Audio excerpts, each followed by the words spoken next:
మొత్తం మహాభారతం తెలుసుకోవాలనుకుంటే please visit my Instagram. నేను అక్కడ ఆల్మోస్ట్ 120 పార్ట్స్ చేశాను. ప్రతి ఒక్క క్యారెక్టర్ గురించి, ప్రతి ఒక్క యుద్ధం గురించి అక్కడ క్లియర్ గా ఉంది. Follow me Instagram, subscribe to the YouTube channel. Let's get into the video. సూర్యుడు ఉదయించాడు. ఫస్ట్ డే ఆఫ్ కురుక్షేత్రం మొదలైంది. భీష్ముడు అసలు ఎవరిపైన తన కనికరాన్ని చూపించట్లేదు. దుర్యోధనుడు కరెక్ట్ గానే గెస్ చేశాడు.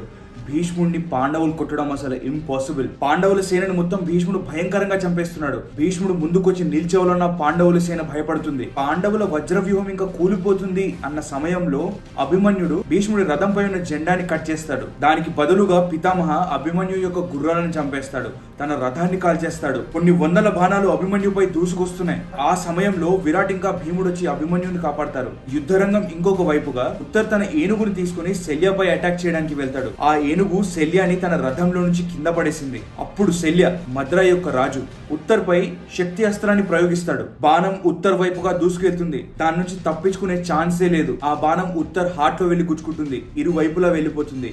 ఉత్తర్ అక్కడిదక్కడే చనిపోతాడు. ఉత్తర్ కి ఒక తమ్ముడున్నాడు, శివెట్.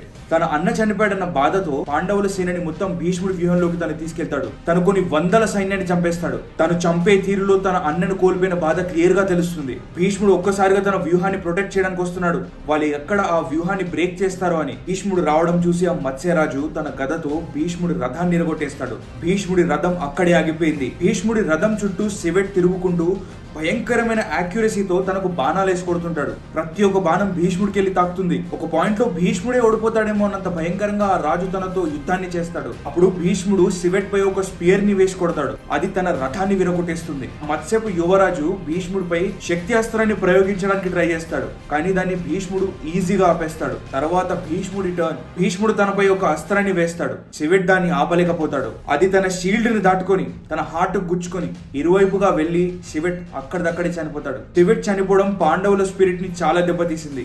ఇదే తనకు అడ్వాంటేజ్ గా భీష్ముడు ఇంకా కొన్ని వేల మందిని చంపేస్తున్నాడు. భీష్ముడు చంపుతుంటే కొన్ని వేల మంది ఇలా ముద్దల్లా పడిపోయి ఉన్నారు. కొన్ని వందల మంది గాయాలతో ఉన్నారు. కానీ భీష్ముడు మాత్రం ఆగట్లేదు. భీష్ముడు అంటే ఎంత భయంకరమో మొదటి రోజు కురుక్షేత్రంలోనే అందరికీ తను చూపించేశాడు. సూర్యాస్తమం అయింది. బ్రతికిపోయామంటూ పాండవుల సేన మొత్తం వాళ్ళ క్యాంప్స్ కి తిరిగి వెళ్తున్నారు. ఆ రోజు యుద్ధం ఆగిపోయింది. కానీ వెనక్కి తిరిగి చూస్తే కొన్ని వేల మంది వాళ్ళ రక్తం, వాళ్ళ మాంసపు ముద్దలు అలా కురుక్షేత్రంలో పడున్నాయి. ఆ రోజు రాత్రి కూర్చొని యుధిష్ఠిర్ ఆలోచిస్తున్నాడు.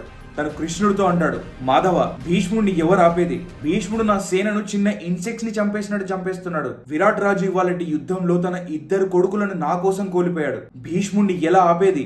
ధర్మరాజా, నీ తమ్ముళ్ళు భీముడు, అర్జునుడు అండ్ నీ సేనాధిపతి దృష్టద్యుమ్నుడు, నీ వైపుగా సత్యకి, ద్రుపద్, విరాట్, ఇంతమంది లాయల్ జనరల్స్ ఉన్నారు. అండ్ శిఖండి గురించి నేను ఏదో విన్నాను, భీష్ముడిని తనే కొట్టగలదని. యుద్ధం జస్ట్ ఇప్పుడే మొదలైంది అండ్ ఇది మొదటి రోజు మాత్రమే. నేను నీకు హామీనిస్తున్నా, ఆఖరికి గెలిచేది నువ్వే. మార్నింగ్ అయింది. సెకండ్ డే ఆఫ్ కురుక్షేత్రం మొదలైంది. సెకండ్ డే మొదలవగానే అర్జునుడు తన విశ్వరూపాన్ని చూపించడం మొదలెట్టాడు. కౌరవుల వ్యూహాన్ని అర్జునుడు పొద్దున్నే బ్రేక్ చేసేశాడు. పితామహ, అర్జునుడు మన వ్యూహాన్ని బ్రేక్ చేశాడు. తను ప్రతి ఒక్కరిని చంపుకుంటూ భయంకరంగా మన వైపుగా వస్తున్నాడు. తనను ఆపండి, అందరినీ చంపే కంటే ముందే అని దుర్యోధనుడు అంటాడు. దుర్యోధనుడు చెప్పడం వల్ల భీష్ముడు, అర్జునుడు ఒకరి ముందు ఒకరు వస్తారు. భీష్మ అర్జునుల ఫస్ట్ యుద్ధం. వాళ్ళిద్దరు పోట్లాడుతుంటే వాళ్ళ ఎనర్జీని చూసి పక్కనున్న సేన కూడా భయంకరమైన యుద్ధం చేయడం మొదలెడుతుంది. కొన్ని వేల మంది చంపేసుకుంటున్నారు. ఎక్కడ చూసినా రక్తం ఇలా గాలిలో ఎగురుతుంది. చేతులు కట్టయిపోతున్నాయి, కాళ్ళు కట్టయిపోతున్నాయి. కురుక్షేత్రం మొత్తం ఒక వైబ్రేషన్ లో ఉంది. భీష్మ అర్జునుల యుద్ధం భయంకరంగా సాగుతుంది. అండ్ యుద్ధరంగం ఇంకొక వైపుగా దృష్టద్యుమ్నుడు ఇంకా ద్రోణాచార్యుడు పోట్లాడుతున్నారు. దృష్టద్యుమ్నుడు పుట్టిందే ద్రోణాచార్యుడిని చంపడానికి. తను ఈ భూమి మీదకి వచ్చినప్పటి నుంచి ద్రుపద్ తనను నువ్వు ద్రోణాచార్యుడిని చంపడానికే పుట్టావన్నట్టుగా ట్రైన్ చేస్తున్నాడు. ఆ యుద్ధరంగంలో అది క్లియర్ గా కనిపిస్తుంది. ద్రోణాచార్యుడిని తను చంపేయాలన్నంత పగ, వాళ్ళ నాన్నకు తను చేసిన ఇన్సల్ట్ అన్ని దృష్టద్యుమ్నుడి ఫేస్ లో క్లియర్ గా కనిపిస్తున్నాయి. కానీ ద్రోణాచార్యుడి విల్లు విద్య దృష్టద్యుమ్నుడి కంటే చాలా ఎక్కువ. తను వేసిన కొన్ని వందల బాణాలకు దృష్టద్యుమ్నుడి రథం ఇంకా గుర్రం కాలిపోతుంది. అప్పుడు దృష్టద్యుమ్నుడు తన గదని తీసుకుని యుద్ధరంగానికి వస్తాడు. ద్రోణాచార్యుడు తన స్పేర్ ని తీసుకొని వస్తాడు. వాళ్ళ ఇద్దరి యుద్ధంలో ద్రోణాచార్యుడి స్పేర్ ని దృష్టద్యుమ్నుడు ఇరగొట్టేస్తాడు. ఇదే ఛాన్స్ అని దృష్టద్యుమ్నుడు తన కత్తిని తీసుకుని ద్రోణాచార్యుడిని చంపడానికి తన మీదుగా వెళ్తాడు. అక్కడ క్లియర్ గా తెలుస్తుంది తను ఎంత ఆకలి మీద ఉన్నాడో ద్రోణాచార్యుడిని చంపడానికి. కానీ తను చాలా లక్కీ. ద్రోణాచార్యుడి బాణాలకు తను చనిపోలేదు. యుద్ధరంగం ఇంకొక వైపుగా భీముడు చార్జ్ చేస్తున్నాడు. తను పోట్లాడుతుంది చిడి సేనలతో. చిడి సేన కళింగ రెజిమెంట్ యొక్క పార్ట్.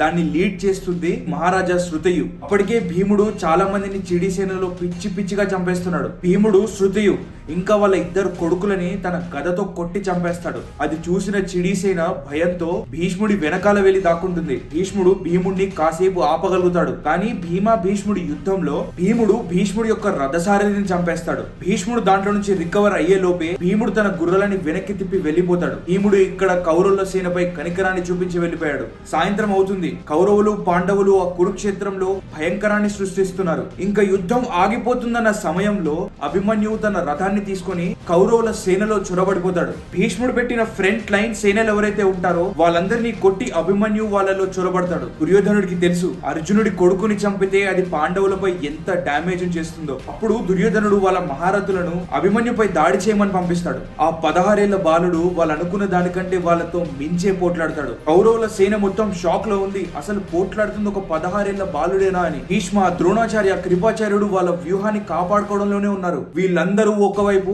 వీళ్ళందరినీ డామినేట్ చేస్తూ అభిమన్యుడు మాత్రమే ఒకవైపు. అప్పుడు అభిమన్యుడిని సపోర్ట్ చేసుకుంటూ అర్జునుడు తనతో పాటు వస్తాడు. అభిమన్యు, అర్జునుడు కలిసి వాళ్ళ అస్త్రాలతో కౌరవుల సేనను చీమల్లాగా చంపేస్తున్నారు. నిన్న భీష్ముడు కురుక్షేత్రాన్ని భయపెడితే ఇవాళ అర్జునుడు ఇంకా అభిమన్యు, భీముడు ఆ పనిని చేస్తున్నారు. ద్రోణాచార్య, సూర్యుడు అస్తమిస్తున్నాడు, ఈ యుద్ధాన్ని ఇక్కడికే ఆపేయండి, లేకపోతే అర్జునుడు ఇంకా అభిమన్యు అందరినీ చంపేసేలాగా ఉన్నారు. మన సేన ఇది తీసుకోలేకపోతుంది. శంఖాలు పూరిస్తారు. ఆ రోజు యుద్ధం అక్కడిదక్కడే ఆగిపోతుంది. కురుక్షేత్ర యుద్ధంలో 2వ రోజు అర్జునుడు, భీముడు, అభిమన్యుడిది. సెకండ్ డే ఆఫ్ కురుక్షేత్రంలో పాండవులు కౌరవులను క్లియర్ గా డామినేట్ చేసేస్తారు. మీరు ఇంత కాన్సన్ట్రేట్ చేసి వీడియో చూస్తున్నారంటే డెఫినెట్లీ మీకు వీడియో నచ్చే ఉంటుంది. If you like the way I explain, please like the video, subscribe to the channel, share this video to your friend. And నేను ఎవ్రీ డే 2 రోజుల కురుక్షేత్రాన్ని ఇదే యూట్యూబ్ ఛానల్లో పోస్ట్ చేస్తాను. To not miss out, click the bell icon. I'll see you guys tomorrow.